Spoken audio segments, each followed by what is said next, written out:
I'm going to be talking about how I got stranded on an island for 5 days with my friends. Basically, Mrs. Direct posted about an opportunity to go visit a Cape and Ray campus on Thetis Island, which is just off of Vancouver Island.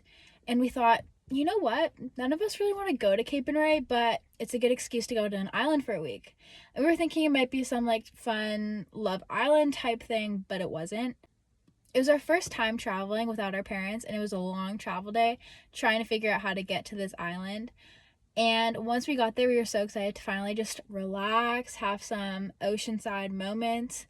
And we found out that we would be staying with some people who obviously didn't really like us being there. It was very cut off, and they were very standoffish and didn't like the idea of us being there. They weren't very welcoming, didn't really invite us to go hang out with them. We were starting most of the conversations, even though they were hosting. It was very, very awkward. We thought, you know what, we're going to try and make the best of it, even though it was really hard to. In the beginning, we were not in the best spirits. We were constantly sitting in our cars because we just didn't feel welcomed at all.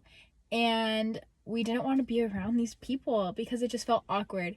And so we'd sit in our car and blast music and play games, have some really good conversations. It was a really good bonding moment to be stuck on this island with each other. And you might be wondering, why didn't you drive around and go do something? That's because there was nothing to do on this island. On our first night, we tried to leave the campus and go drive around. We were like, why is nobody stopping us? And we soon found out why, and it's because there's nowhere to go. We opened Google Maps just to see what there could be on the island, and we kept zooming out and zooming back in, and there was nothing. And we're like, it must be a glitch.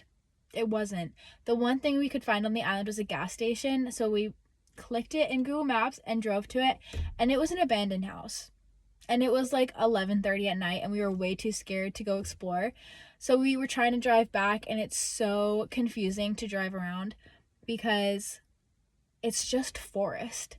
And we drove across the island in 10 minutes. That's how small the island was. So the next night, we're like, there must be something we can do. And we overheard other students talking about something called Pilkey Point, which is a touristy area. Don't know why they have a touristy area when they don't get any tourists, but we thought we would go discover it, and it's across the island.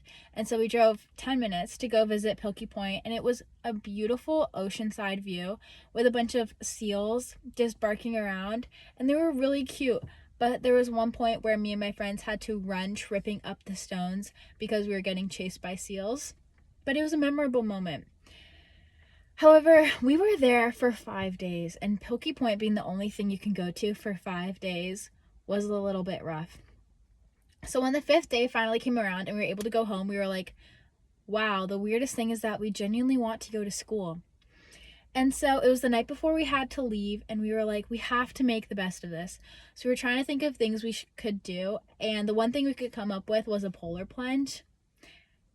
It was March in the ocean, so it was freezing cold, and just the night before we saw a bunch of seals on the dock we were dropping off of. So we were really scared we would get attacked by seals, but we decided to do it anyways. It was midnight, pitch black. We parked the car, had the doors open, blasting California Girls, and jumped in the water. And it was so much fun, but as soon as we got in, we had to run out because we were scared we were going to get either hypothermia or eaten alive. So we jumped back in the car and started driving, and the next day rolled around, and we were so excited to come home because we were having such a bad time on this island. And then we found out that all the ferries were broken down and we couldn't get home. And keep in mind, Easter was the next day. And so we were so scared we wouldn't be able to make it home in time for Easter. And so we were all crying on the side of the road. Our one guy friend who was with us had to comfort all us girls because we were just breaking down crying, missing our families. And ferry after ferry kept getting canceled, and finally we were able to get on the last one, leaving Thetis Island, which, keep in mind, is a 16-car ferry. So there was a small chance we could fit on it, but we did. And so we made it to Vancouver Island. We were able to get the second ferry back home. And once we were home, our parents asked how the trip went. And we complained a lot, but we did have a great time dropping off the dock.